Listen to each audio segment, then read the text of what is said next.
I'm really going to talk about primarily Skype's use in education, but we have done work with Skype in a variety of different platforms.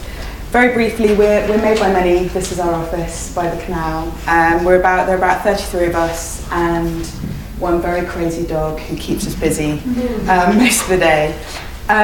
We are a product innovation and service design company within the digital space, and essentially, above all, we love making stuff.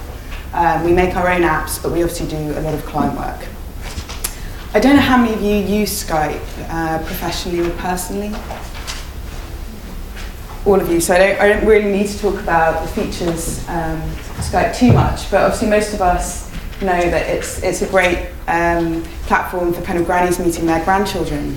I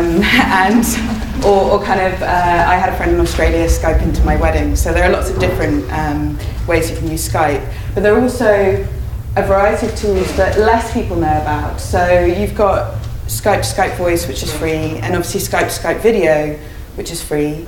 Then you've got group video calling, which is a paid-for service.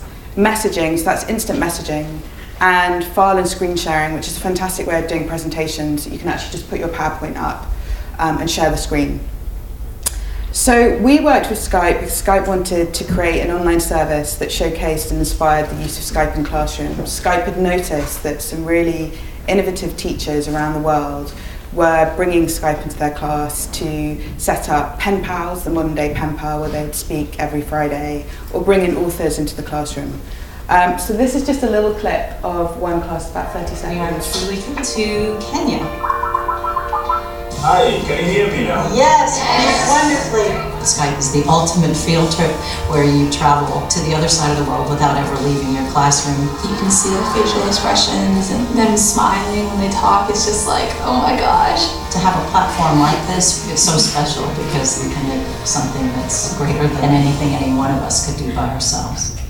So just at the end of that clip there, that was actually a shot of the platform that we built for Skype. Essentially, as I said, we love making products, and as Gerald talked about, our process is very iterative. We work very rapidly, and we test and we interview users.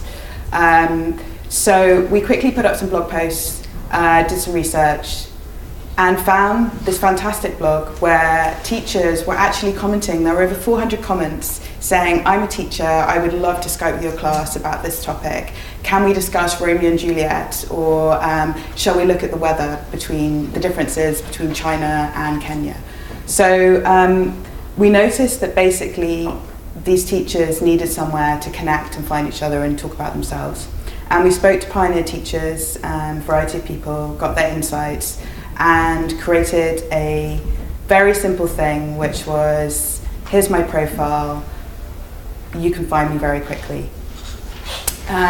Sketch some ideas, and this is essentially the design evolution of Skype in the classroom. So we started in December 2010, the simplest thing, which you can see there, and then that has evolved into a much more complicated platform with collections and partnerships, which I'll talk about as we have a partnership with Penguin, and a variety of animations and videos on the site.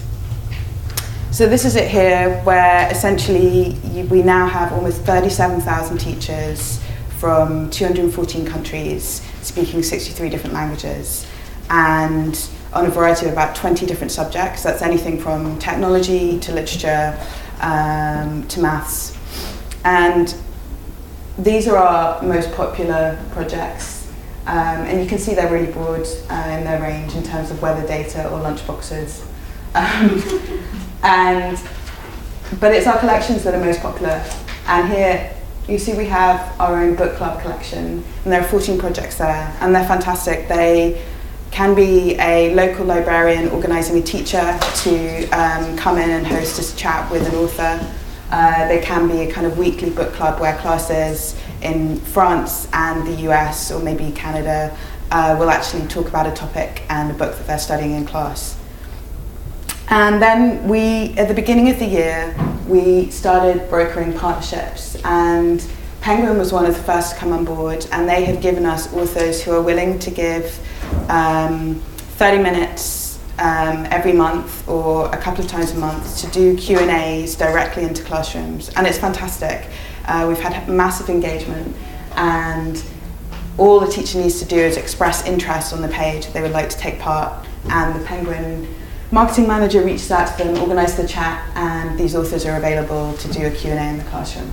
And we've also brokered kind of partnerships with the New York Philharmonic, Peace One Day, Royal Navy Museum, and on the 3rd of October we'll be announcing partnerships with the International Space Agency and more organisations. So it's really exciting stuff.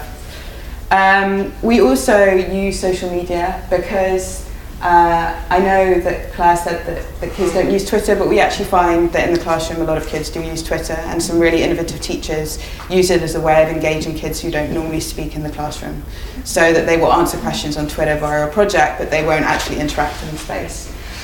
So we're growing our Facebook fans.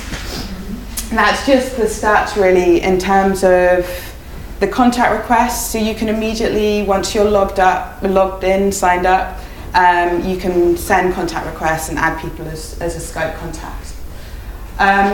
But what I wanted to kind of quickly run through before questions was just some examples of some really amazing Skype projects. So there's a guy called Professor John Boyer in Virginia Tech, and he creates really ambitious projects. So he sent Ansuki a video when she was still in prison to say, I would absolutely love to interview you in my lecture hall.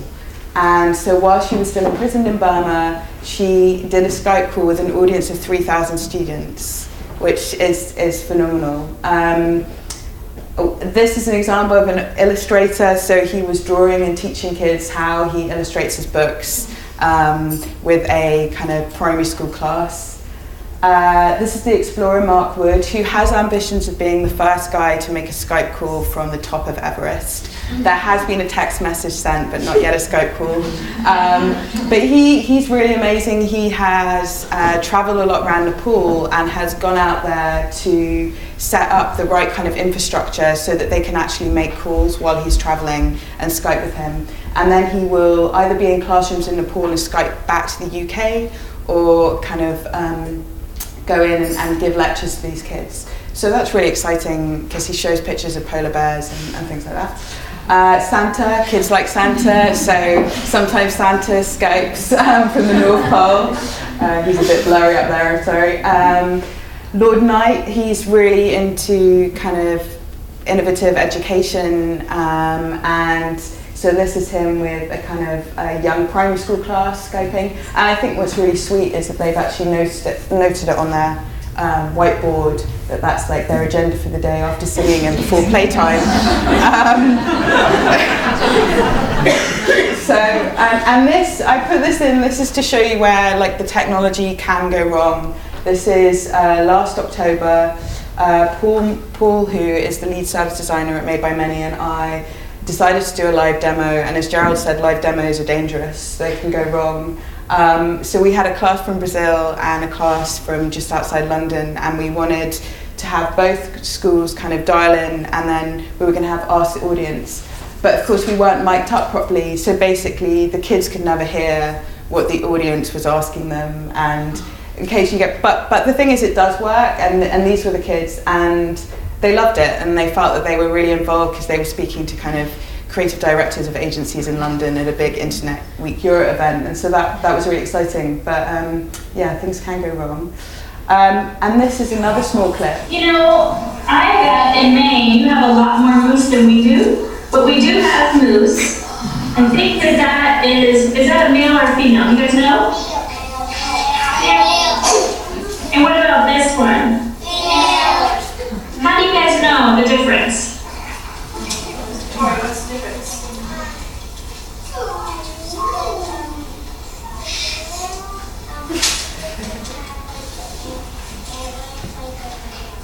That's right. The bull moose, or the male, has antlers, and the cow moose, the female, does not. So we do have some moose in the park, but not a lot of moose.